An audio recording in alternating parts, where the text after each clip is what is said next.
नमस्कार विद्यार्थियों, आज हम चर्चा करेंगे बीए भाग द्वितीय के फर्स्ट पेपर सामाजिक अनुसंधान की पद्धतियों की।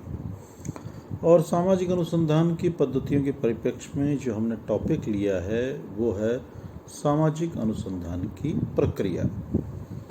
सामाजिक अनुसंधान की प्रक्रिया के परिप्रेक्ष्य में मेरी आपसे ये दूसरी मुलाकात है और आज मैं आपसे क्रमवार सामाजिक अनुसंधान के जो बिंदु हैं, जो क्रम हैं, उनकी विस्तार पूर्वक चर्चा करूंगा। पहला स्टेप था समस्या या विषय का चयन, सिलेक्शन ऑफ द प्रॉब्लम। सामाजिक शोध का यह प्रथम चरण अत्यंत महत्वपूर्ण है। कोई भी अध्ययन कार्य उस समय तक प्रारंभ नहीं किया जा सकता जब तक कि विषय या समस्या का चुनाव नहीं कर लिया जाता। मस्तिष्क में आया हुआ प्रत्येक विचार या कल्पना शोध का विषय नहीं बन सकते। शोध हेतु विषय का चुनाव करते समय यह देखना होगा कि विषय के संबंध में आवश्यक तथ्य उपलब्ध हो सकेंगे या नहीं। किसी वैज्ञानिक प्रविधि को काम में लेते हुए इन तथ्यों को संकलित किया जा सकेगा। शोध कार्य साधनों की सीमितता को ध्यान में रखते हुए समय पर पूरा किया जा सकेगा या नहीं, तथा विषय के सामान्यीकरणों व नियमों के प्रतिपादन की दृष्टि से उपयोगिता है अथवा नहीं। विषय के दोषपूर्ण चुनाव से श्रम व साधनों का अपव्यय होगा। पी.वी. यंग अपनी पुस्तक scientific social survey and research में इसी को और विस्तार पूर्वक चर्चा करते हुए लिखती है कि विषय या समस्या का चुनाव करने में निम्नलिखित आवश्यक बातों को ध्यान में रखा जाए।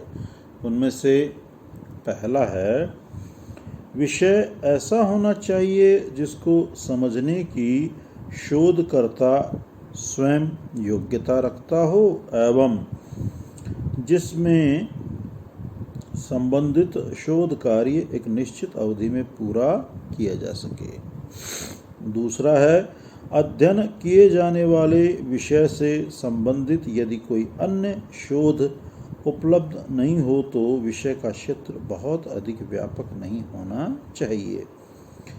तीसरा है, इस बात को ध्यान में रखा जाना चाहिए कि उपलब्ध प्रविधियों की सहायता से विषय का अध्ययन या शोध कार्य किया जा सकता है या नहीं। और चौथा है, उस विषय या समस्या के चुनाव से सामाजिक शोध के माध्यम से वैज्ञानिक निष्कर्ष निकाले जा सकेंगे या नहीं। कहने का तात्पर्य है कि किसी ऐसे विषय का चुनाव नहीं कर लेना चाहिए जिसके अध्ययन के लिए वैज्ञानिक प्रविधियां उपलब्ध नहीं हो, जिसके लिए प्रमाणिक तथ्य एकत्रित करना संभव नहीं हो तथा जिसके सामाजिक शोध की दृष्टि से कोई उपयोगिता भी नहीं हो। ये रहा हमारा पहला बिंदु, समस्या या विषय का चुनाव।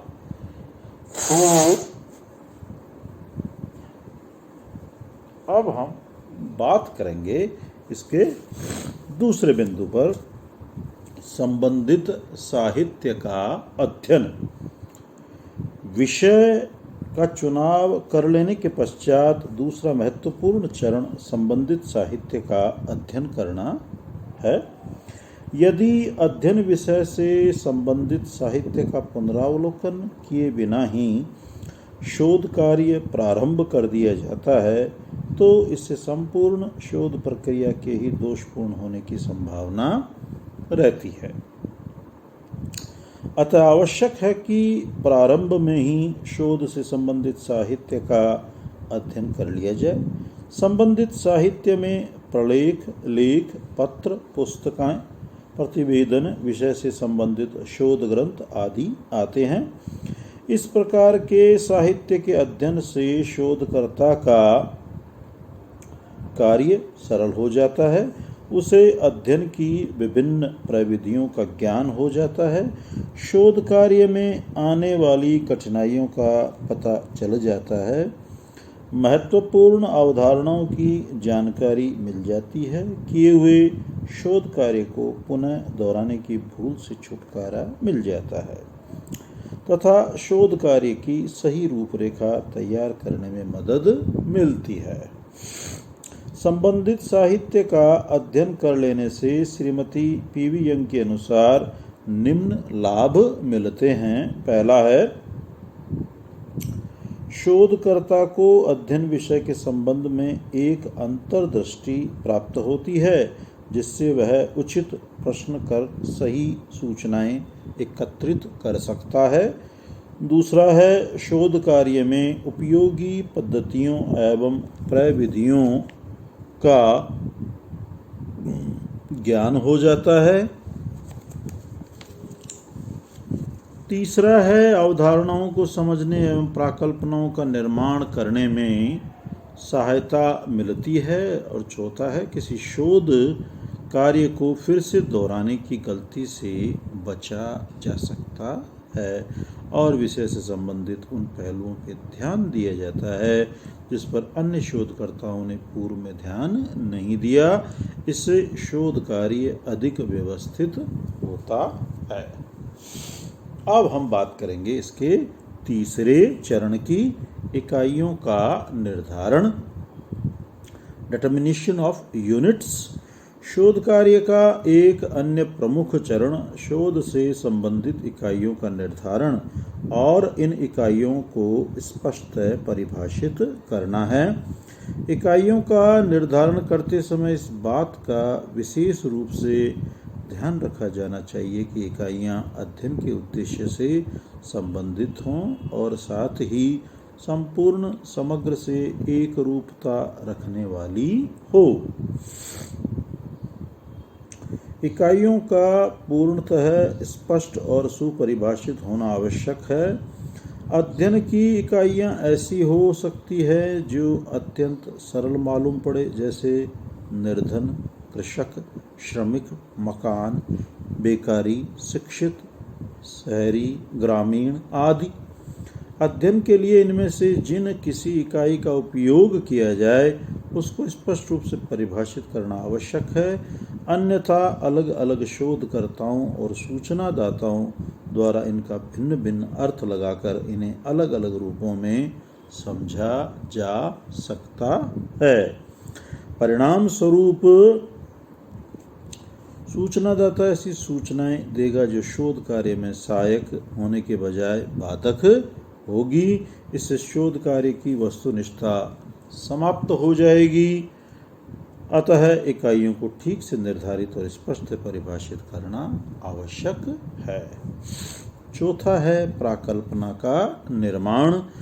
शोधकर्ता अपनी अध्ययन समस्या के प्राथमिक ज्ञान के आधार पर एक ऐसा सामान्य निष्कर्ष बनाता है जो उसके शोध का आधार बनता है, परंतु यहाँ हमें यह नहीं भूलना चाहिए कि प्राकल्पना या उपकल्पना एक आकस्मिक निष्कर्ष मात्र होता है। लुंडबर्ग ने बताया कि प्राकल्पना एक सामान्य समानीकरण है जिसकी प्रामाणिकता की परीक्षा अभी शेष है। शोध कार्य द्वारा इन प्राकल्पनाओं की परीक्षा की जाती है। प्राकल्पनाओं को अध्ययन समस्या के रूप में उभरे हुए प्रारंभिक विचार का वैज्ञानिक रूप माना जा सकता है। प्राकल्पना एक ऐसा सामान्य निष्कर्ष है जिसे सही नहीं मान लिया जाता। वास्तविक तथ्यों के आधार पर उनका पुष्टिकरण किया जाता है, अर्थात यह पता लगाया जाता है कि ये सत्य है या असत्य। जॉर्ज कैस्वेल ने बताया कि प्राकल्पना अध्ययन विषय से संबंधित वह काल्पनिक एवं अस्थायी निष्कर्ष है जिसकी सत्यता को केवल वास्तविक तथ्य ही प्रकट कर सकते हैं। प्राकल्पना शोधकर्ता के कार्य को दिशा प्रदान करती है, शोध के क्षेत्र को स्पष्ट करती है इसकी सहायता से शोधकर्ता अंधकार में इधर उधर भटकने से बचता है। डुहम ने बताया कि प्राकल्पना शोधकर्ता के कार्य को दिशा प्रदान करती है, उसे बताती है कि क्या ग्रहण करना चाहिए और क्या छोड़ना चाहिए। इससे शोध का कार्य क्षेत्र निर्धारित होता है, आगे का मार्ग व दिशा स्पष्ट होती है। तथ्यों के आधार पर प्राकल्पना सत्य भी प्रमाणित हो सकती है और असत्य भी, परंतु इतना निश्चय है कि इन दोनों ही स्थितियों में ज्ञान की वृद्धि होती है। प्राकल्पना शोधकर्ता के कार्य को सरल बना देती है, दिशाहीन अध्ययन पर अंकुश लगाती है, ऐसे तथ्यों को एकत्रित करने पे रोक लगाती है जो शोध कार्य की दृष्टि से आवश्यक नहीं है।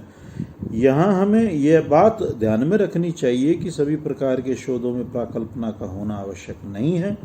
उदाहरण के रूप में अन्वेषणात्मक शोध में अध्ययन के प्रारंभ में सामान्यतः प्राकल्पना का निर्माण नहीं किया जाता। ऐसे शोध के परिणाम के आधार पर प्राकल्पना का निर्माण किया जाता है।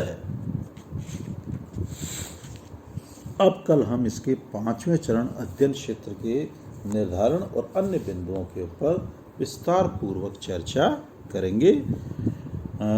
आप स्वस्थ होंगे, अध्ययन अध्यापन कर रहे होंगे और आप, आपके परिवार के सब सदस्य, मित्रगण सब स्वस्थ हों। इन्हीं शुभकामनाओं के साथ आप सभी का आभार, धन्यवाद।